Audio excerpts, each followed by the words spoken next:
يسألونك عن الخمر والميسر قل فيهما اسم كبير آمنت بالله صدق اللہ العظیم۔ معزز سامعین، آج کل ایک بیماری کافی عرصے سے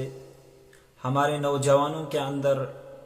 بہت تیزی سے آ رہی ہے، وہ بیماری ڈریم 11 کی ہے۔ انسان لالچ میں آ کر کیا کچھ نہیں کرتا، انسانوں کو، مسلمانوں کو لالچ دلا کر ان سے ایک حرام کام کروایا جاتا ہے، اور جب اس کو کوئی عالم، کوئی مفتی حرام کہتا ہے تو ہمارے نوجوان اس مفتی کا بیان سننا اور اس مفتی کو دوبارہ فالو کرنا چھوڑ دیتے ہیں۔ اس کی بنیادی وجہ ہوتی ہے کہ یہ حق بول رہا ہے اور یہ باطل کے ساتھ رہنا چاہتے ہیں۔ میرے عزیز نوجوانوں، آج میں آپ کے سامنے ایک بہت زبردست قرآن حکیم سے دلیل لے کر آیا ہوں۔ وہ یہ ہے کہ حضرت رسول اللہ صلی اللہ علیہ وسلم سے فرمایا جا رہا ہے کہ یا رسول اللہ صلی اللہ علیہ وسلم، جب آپ سے کوئی سوال کرے یسألونک عن الخمر والمیسر، کس کے بارے میں؟ شراب کے بارے میں اور جوئے کے بارے میں۔ آپ فرما دیجیے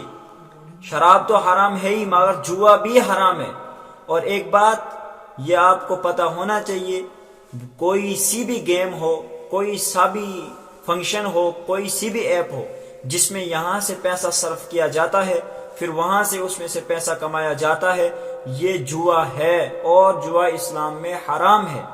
انسان کو حرام کمائی کہاں سے وجود میں آتی؟ اس کی بنیادی وجہ تو یہی ایپس ہوتی ہے۔ اور میرے عزیز نوجوانوں، آج آپ کے سامنے ایک ہی ریکویسٹ کر رہا ہوں، ڈریم 11 کا پیسہ آپ کے لیے جائز نہیں ہے،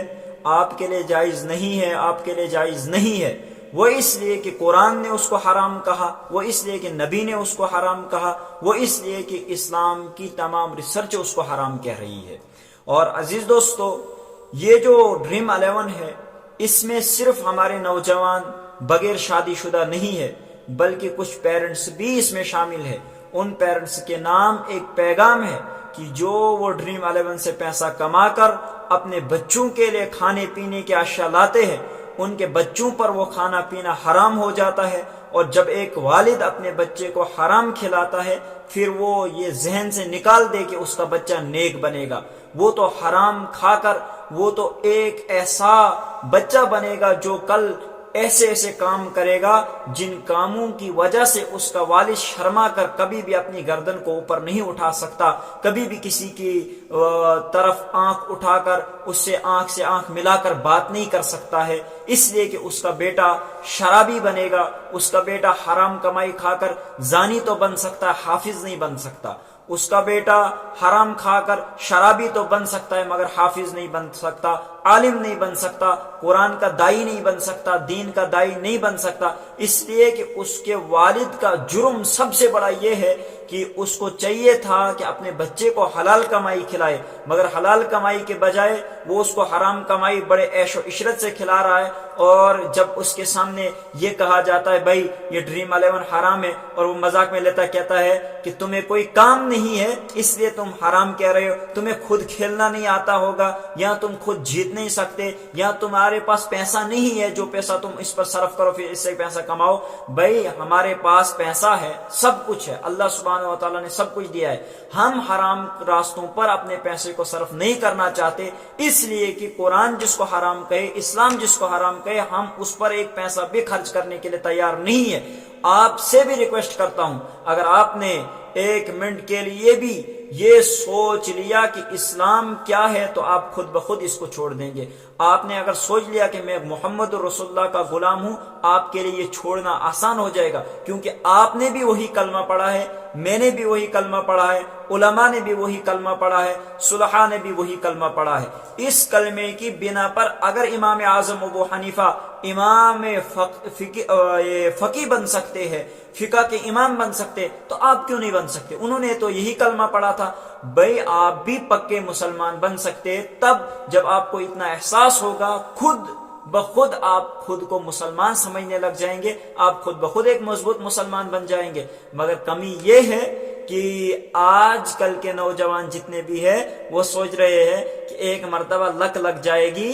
بس 1 کروڑ آ جائے گا، 10 کروڑ آ جائیں گے، بھئی کیا کرو گے ان سے؟ اگر حرام پیسہ کما کے تم سکون حاصل کر سکتے ہو تو یہ ذہن سے نکال دو، آپ کو بے سکونی کے سوا کچھ نہیں ملے گا۔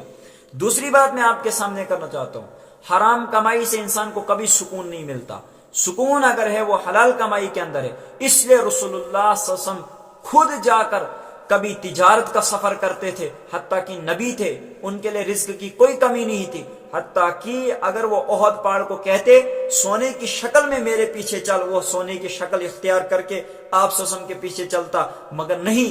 انہوں نے محنت مشقت جی لی اور اس دنیا میں جی کر گئے، تمام انسانیت کو پیغام دے کر گئے۔ دوستو، تمہیں حرام کمانے سے بچنا ہے، تمہیں حلال کمائی کھانی ہے۔ حرام کمانا کوئی بڑی بات نہیں ہے، حلال کمانا سب سے بڑی بات ہے۔ دوسری بات ہے، کمال حرام کمانا تھوڑی ہے، کمال یہ ہے کہ تم تھوڑا سا ہی کھاؤ مگر حلال کا کھاؤ، اس لیے کہ حلال پیسے سے جو آپ کے دل میں ایمان کی حلاوت ہوگی وہ کبھی بھی حرام پیسے سے آپ لا نہیں سکتے اپنے دل میں وہ ایمان کی حلاوت۔ مسجد میں آ کر نماز بھی پڑھتے ہو اور حرام کمائی بھی کرتے ہو، مسجد کے اندر آ کر زکوٰۃ بھی دیتے ہو، روزہ بھی رکھتے ہو، حج بھی کرتے ہو، تلاوت بھی کرتے ہو، بار بار کہتے ہو ہم مسلمان، ہم محمد رسول اللہ صلی اللہ علیہ وسلم کے غلام ہیں، مگر حرام کمائی سے بچنے کا نام نہیں لے رہے ہو۔ اس لیے میری گزارش ہے، جو نوجوان، جو پیرنٹس،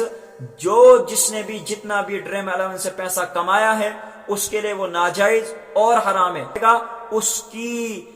نسلوں تک اگر وہ پیسہ جائے گا وہ حرام ہی تب بھی گنا جائے گا، اگر وہ ایک دن میں اس کو خرچ کرے گا تب بھی حرام ہے، اس کے اوپر پوری نسلوں کے لیے بچا کے رکھے گا تب بھی حرام ہے۔ اس لیے میں خود نہیں کہتا، قرآن بھی اس کا شاہد ہے، رسول اللہ صلی اللہ علیہ وسلم بھی اس کے شاہد ہے، علماء بھی اس کے شاہد ہے، علماء بھی گواہ ہے اس چیز کے کہ اسلام نے سچ میں اس چیز کو حرام کیا ہے۔ ڈریم 11 سے کمایا ہوا پیسہ ایک مسلمان کلمہ پڑھنے والے کے لیے ناجائز اور حرام ہے، ناجائز اور حرام ہے۔ اللہ سبحانہ و تعالی مجھے بھی حرام کاموں سے بچنے کی توفیق عطا فرمائے، آمین ثم آمین۔